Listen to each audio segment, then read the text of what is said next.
Coming up next on This Week, History Flies into Torrance. We'll show you how to experience this event from the ground and the air. Plus, what could possibly take 130 middle school students away from their video games? We'll tell you all about it. Then a new arts festival gives award-winning students the chance to show their work to families and the community.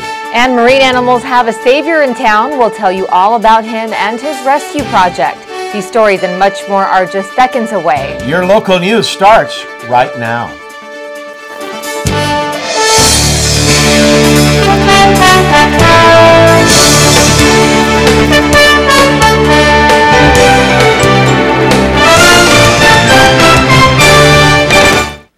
Hello everyone and welcome to This Week in Torrance. I'm Chun. And I'm Ben McCain. Thanks for joining us. Here are your top stories. A local Navy petty officer isn't just getting commendations from the military. At an upcoming game against the Milwaukee Brewers, the Los Angeles Dodgers will honor Frank Blackman as Veteran of the Game. Blackman enlisted in 2000 as a jet engine mechanic supervisor and has been awarded the Meritorious Unit Commendation Ribbon and a Humanitarian Service Medal. Torrance Memorial Medical continues to prove they are one of the best in the business for medical care, as their Hunt Cancer Institute was recently awarded a 2012 Outstanding Achievement Award by the Commission on Cancer of the American College of Surgeons. Now, the award is designed to recognize cancer programs that strive for excellence in providing quality care to cancer patients. Torrance Memorial is one of only 79 accredited cancer programs in the U.S. to receive this award. 130 middle school students spent their Saturday away from video games, crunching numbers instead. Here's Deja Charles with more on the story. 8th grader Daniel Hong and his 4 teammates from Birtland Middle School are competing for the very first time at the Torrance Regional Middle School Math Competition. Math is fun, so competition just adds more, you have to work harder and you want to improve yourself. Bert Lynn, along with 12 other schools in the Los Angeles and Orange County District, were invited to the 3rd annual district contest sponsored by ExxonMobil. Exxon has been supporting the event for the last 2 years. As the graders of the exams, they see firsthand the intelligence of the math proteges and the challenges of the test itself. The tests are very difficult, I'll say that for sure. So it's been fun to kind of look at some of the questions and work through some of the answers, but they give us a cheat sheet with the answers on it, so they make it easy for us to grade them. The contest began at Madrona Middle School in 2011 as a tournament for local middle schools and their toughest math students. Since its development, it has doubled in participants. Students form teams and come up with their very own method in their attempt to bring home the gold. The 6th graders do the first couple problems, the easiest ones, and then 7th graders do the middle problems, and then the 8th graders do the last 5 problems. Parents and educators are now finding it to be the very motivation needed to get students more involved in math and science fields. It's very important for the community. Our kids who are gifted, they don't have that many opportunities as they used to. This also prepares them for college and community, keeping math alive. After one of the teammates placed on the top 5 for the individual section, Daniel's mother says that for her, she just wants the kids to always see themselves at their very best. I think for me the most things like for them to have fun, and then they were thinking they were good at math, so they were proud of themselves. For This Week in Torrance, I'm Deja Charles. Thank you, Deja. The ceremony also recognized 8th grader Ariana Cleland of Cashmere Middle School as designer of the logo for the competition. Everyone is looking to save money in this economy, and Torrance is no different. That's why City Council recently approved a project to drill 2 pilot wells in an effort to save up to $2 million annually on the cost of imported water. Now, the wells will be drilled on city property in North Torrance at a cost of about $800,000. Now, if the water proves to be of good quality and a large enough supply, the plan is to develop a well field at a cost of up to $7 million. Now, this process can save the city millions as an alternative plan to build a water treatment plant to process water from 2 existing wells that could cost up to $15 million. Gerber Ambulance is making international charity headlines by donating 4 ambulances to Ethiopia Health Aid. The The local company indicated that the ambulances will begin shipment to Ethiopia this May. The donation is expected to help with trauma injuries, which is the 5th leading cause of death among Ethiopian males. Additionally, Gerber will provide the Ethiopian charity with pre-hospital care education and train them to improve trauma care. A new event gives award-winning art students a chance to show off their work for the community and their families to enjoy.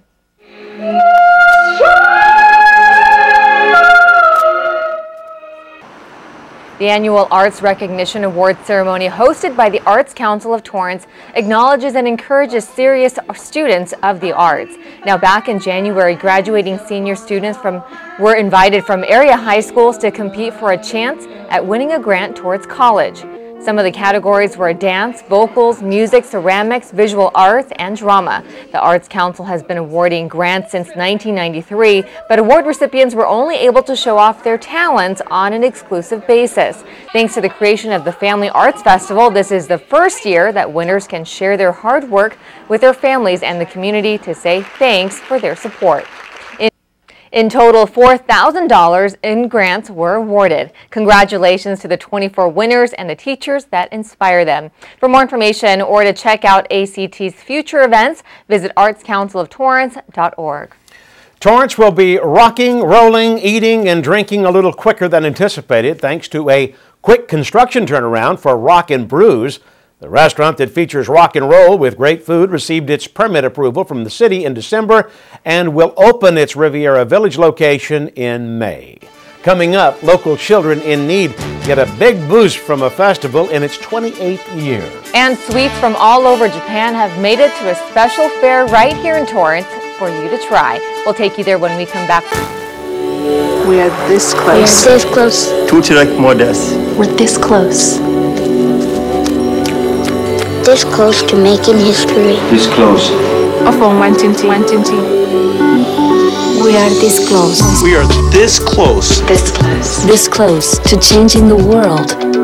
We are this close to making sure no child suffers a crippling disease ever again. We are this close to making history. We are this close to ending polio. This close to ending polio. We're this close. This close. This close to ending polio. This close. We are this close to ending polio.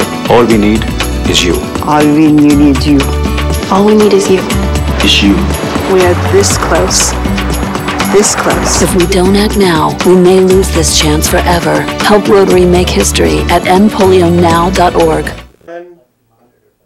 There's a local man here in Torrance doing the job of an army, finding answers about the death of loved ones lost at battle more than 70 years ago. Here's Brittany Ben with the story. Combing through hours of faded government documents may sound like a chore to most, but for historical researcher Bill Beagle, it's all a necessary part of his job.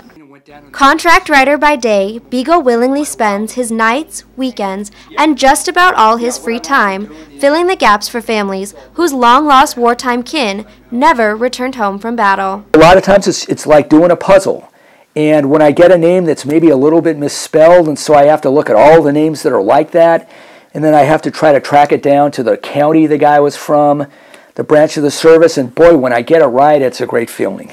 Motivated by his love of history, Beagle spends countless hours sorting through government archives, handwritten letters, and photographs, all with the hope of being able to make a connection for his clients. There are cases where it can be a matter of weeks. If I get good information from my clients and it's a record I already have because I save everything that I research. I've had cases where it's taken a year or two. Since starting his researching business 15 years ago, Beagle has worked on more than 1,500 cases. One of his most recent projects tells the story of 260 UCLA students and alumni who are missing in action since World War II. They gave me a list of about 200 names. They knew next to nothing about virtually all of them. They had one or two guys they had a bit of information on. It took Beagle 4 years to meticulously look through old government documents, yearbooks, and casualty lists to find some of the answers. It was challenging because some of the names were misspelled again.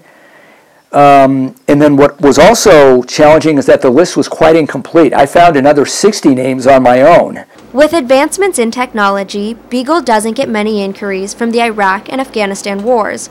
Yet with more than 400,000 U.S. soldiers killed during World War II, he has plenty to keep him busy. For This Week in Torrance, I'm Brittany Ben. Thank you, Brittany. If you'd like to learn more about Bill Beagle's personalized historical researching services, you can check his website out at www.2research.com. Customers satisfied their sweet tooth with treats only available once a year at Mitsuo's Japanese Sweet Fair. Reporter Wealthy Jenner shares the story. It may be considered heaven for someone with a sweet tooth as treats from overseas were brought to Torrance's Japanese marketplace, Mitsuo, for shoppers to enjoy. I love it. I've been coming here the last couple of years. Really gives you the opportunity to kind of see all these different kind of regional snacks from Japan. All of them are really specific to a certain area in Japan, and sometimes they're really hard to find for that reason. It's nice that they have different regional foods that they bring. So, I mean, when you're in Japan, like, you have to go to that place to eat it. So living in California, it's definitely a plus that Mitsuo does this for the people. Customers lined up bright and early to grab their taste of Japan. We open from 9 a.m. The customer, the outside, almost 20 people is waiting. The 3-day event only happens once a year, and shoppers were well aware of its rarity. I'm here at the 10th annual Japanese Sweet Fair, and on the first day, 3 hours in, I'm told that this sweet red bean rice cake has already sold out. The red bean cake and the Japanese cheesecakes are some of the more popular desserts, but new this year is the dojima roll cake, which is a hit in Japan. If you go to Japan and buy this one, you have to get line and over 2 hours. Oh my gosh, it's incredible. You cannot imagine. Like my manager said, it's like a Disneyland. You have to get online, a long line, but still people want to get it. The much desired roll cake sells for a price just shy of $20, but employees and customers say it's worth it. This cream is very light, it's not too sweet, and the sponge is very silky sponge. It's very nice. I really like it because a lot of the Japanese sweets aren't so sweet, and so it's something a little bit different that you can't really find here in the United States. I'm so glad to have this kind of event, and I can't wait to eat. Fukuoka, Osaka, and Kobe, Japan were some of the regions that these goods have came from, and the customers were excited for their arrival. For This Week in Torrance, I'm Wealthy Jenner. Thanks, Wealthy. Mitsuo has premier food tastings throughout the year, but supplies are limited and available only during these times. Now, for their next food fair, visit Mitsuo.com. 800 patrons came out Sunday to wine and dine at the American Honda Motor headquarters for a great cause to help children in need. Here's Deja Charles with more on the story. Good wine and decadent desserts always makes room for great company. And this year, at the 28th Annual For Our Children Wine and Food Festival, guests and sponsors, including American Honda, are enjoying every minute of it. We're partnering with Trinity Hospice Care for Children and also the Sandpipers organization to help raise funds for children in need in our communities. Trinity Kids Care dedicates its services to help children who are in need of pediatric end-of-life care, while Sandpipers provides financial support to children and their families for housing, food, and education.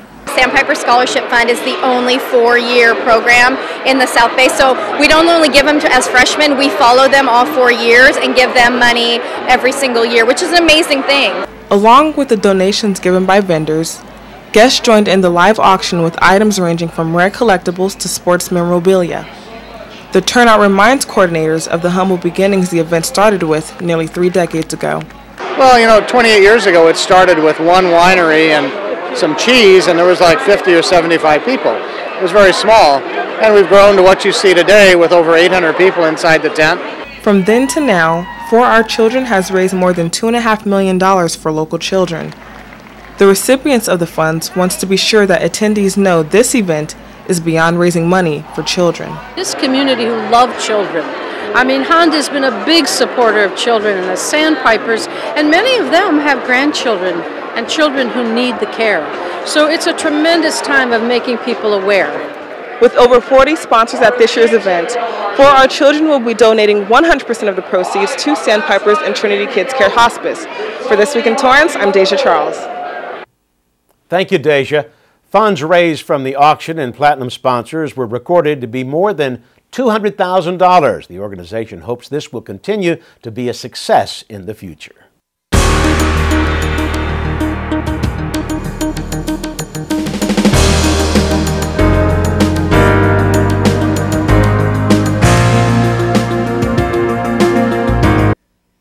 A local adventurer stops at nothing to rescue endangered marine animals, and he's having his busiest year ever. Julie Parton is in studio to tell us more. Julie? Thanks, Jen and Ben. I was fortunate enough to meet up with Peter Wallerstein. He has been saving thousands of marine animals for years through his Friends of Animals Marine Rescue Project. Peter Wallerstein has always forged his own path. For nearly 30 years, he has been the first responder and hands-on caretaker of ailing marine animals all over the globe. I love animals, I love life, I love people, and this was a niche that needed to be filled. Wallerstein is the director of the nonprofit Friends of Animals Marine Rescue Project in LA County. They help whales, dolphins, seals, and mostly California sea lions. Earlier this year, the sea lion pup crisis made national headlines. Most days, Peter saved between 10 and 15 endangered pups. In 2013 alone, he has rescued 364 sea animals, which is usually an annual number. Scientists are still determining the cause. I just deal with it one animal at a time and give them all the information I can, as I possibly can, to help them figure out what's going on. Over the past few decades, Wallerstein has designed and built all of his equipment. If I could get a 200-pound sea lion off the beach in 15 minutes safely by myself. Wallerstein has personally conducted over 4,000 marine mammal and bird rescues in Southern California. At his side for over a dozen years is his partner, a 16-year-old shelter dog named Pumpkin that he rescued from death. I was going to foster home Pumpkin, but we fell in love and she's been with me every day since. I take her on all rescues. Wallerstein is passionate about educating people on what to do when they see a washed up or distressed animal. I know they're cute and you want to cuddle them and want to do some help for them, but the main thing you should do is stay away and report the animal to lifeguards or call Marine Animal Rescue and we'll respond. Approaching a sea mammal is dangerous to the animal and person. Sea lions have a bite 10 times greater than a large dog and are very agile. Plus, if they are on the beach, they are more than likely in distress or trying to warm up. We don't hold it against the animals. They think we're there to hurt them. They don't know we're there to help them. So if you chase the animal in, we might lose our chance to help it. Marine Animal Rescue is on the beaches of Torrance every day, rain or shine, responding to the calls from citizens and agencies. We like to respond within 30 minutes to an hour, mostly every call. So we pride ourselves in the 24/7 response. Wallerstein and Pumpkin have no intention of slowing down as long as there are animals in need. But he is currently training his predecessors and building the organization to carry on the mission. If you see a marine animal on the beach, the 24-hour call-in line is 1-800-36-WHALE. For more information or to make donations, visit whalerescueteam.org.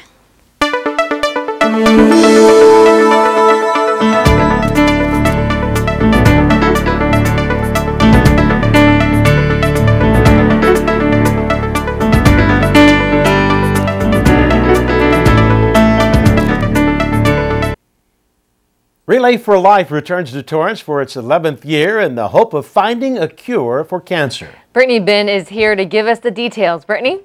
Thanks, Ben and Jen. Relay for Life is a 24-hour event that raises money for the American Cancer Society. I was able to meet some really inspirational people and listen to their emotional stories on their mission to help beat cancer. 6 years ago, Stephanie Rodriguez's mother lost her battle against cancer. Yet today, her spirit lives on as cancer survivors and cancer supporters from across the South Bay rally together to create a world with less cancer and more birthdays. I lost my mom, my biological mom, to cancer 6 years ago. She had skin cancer, and it came back. It went away. It came back in her pancreas. You know, she did end up losing her battle, but we're here today to support my bonus mom, and we know she's going to survive and she's going to beat this. Dee Galvin, who is like a second mother to Rodriguez, was diagnosed with breast cancer in March. Yet the Torrance Relay for Life event provided a place for her family and friends to find a glimmer of hope. It's really a little bit frightening, but at the same time to see everybody in the community rallying together it's just an amazing feeling to know that there's so many people that care and are willing to support and fight for the cause. At the 11th annual event, community members walked on South High's field for 24 hours to stand up to cancer and to remember the lives it has claimed. I've lost some really good friends to cancer. In fact, I purchased luminaries for them, and it just brings their memory back to your mind. And I think that's what everybody likes. At nightfall, candles like this one are lit in honor, memory, and support of those battling the disease. They're then placed inside a personalized bag to shine a light on the fight against cancer. During the emotional Illuminaria ceremony, each decorated bag lit up a pathway for attendees as they took a special lap of remembrance.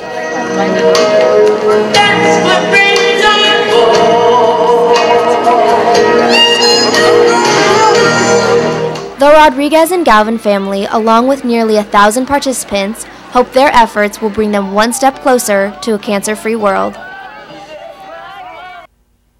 The 71 teams who participated in the Torrance Relay for Life raised more than $200,000 for the American Cancer Society. For more information, visit relayforlife.org. Thanks, Brittany. Coming up after the break, a piece of history flies into Torrance. We'll tell you all about it. They fought for social change. They fought against tyrants. They fought for human rights. Yet behind these achievements are individuals who waged a more personal war. They fought the struggle against mental illness, and they won.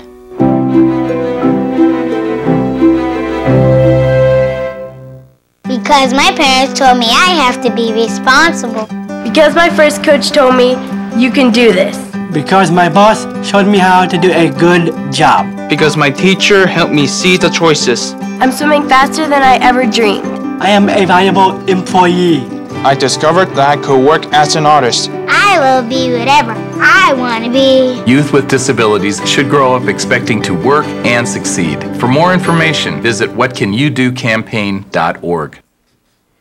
Mayor Frank Scotto will address the business community and residents of Torrance at the annual State of the City mayoral address on May 9th. Mayor Scotto will recap Torrance's centennial year of 2012 and will discuss the economy, business climate, and new ventures for the city in 2013. The State of the City will be held at the Torrance Marriott with check-in beginning at 11:30 a.m. For tickets and more information, call 310-543-3113 or visit torrancechamber.com. Now, let's go out to the sports desk where Juan Hernandez has a preview of what's to come. Juan, what do you have for us? Hey, Jen and Ben, thanks for checking in with us on the sports desk. Check out a couple things we got coming up on the show this week.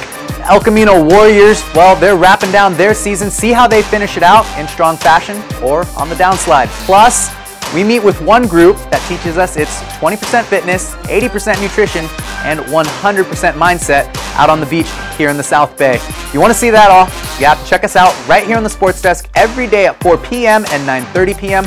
right here on CitiCABLE 3. Thanks, Juan. The Torrance Airport recently hosted a flying piece of history, literally.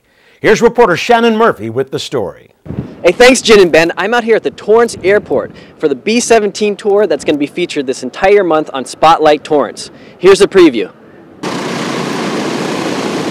The B-17 is a World War II bomber that would go on missions deep into enemy territory, often lasting more than 8 hours at a time. This B-17 that's on tour is the aluminum Overcast from the Experimental Aircraft Association out of Oshkosh, Wisconsin. It commemorates a B-17 that was shot down on its 34th combat mission over France in 1944. The best part about it, you don't just get to see this exceptional piece of history, you also get to fly in it. Make sure you check out this month's episode of Spotlight Torrance for all the great coverage on the B-17 tour. For This Week in Torrance, I'm Shannon Murphy. Hey, thanks, Shannon. For more information on the B-17 tour, visit b17.org. And don't miss Spotlight Torrance, which airs every day at 9 a.m. and 1:30 and 7:30 p.m. Well, that's going to do it for us on This Week in Torrance. I'm Ben McCain. And I'm Jen Chun. If you've missed any portion of our show, you can catch us again at 11 a.m. and 6 p.m. Thanks for joining us, and we'll see you next time.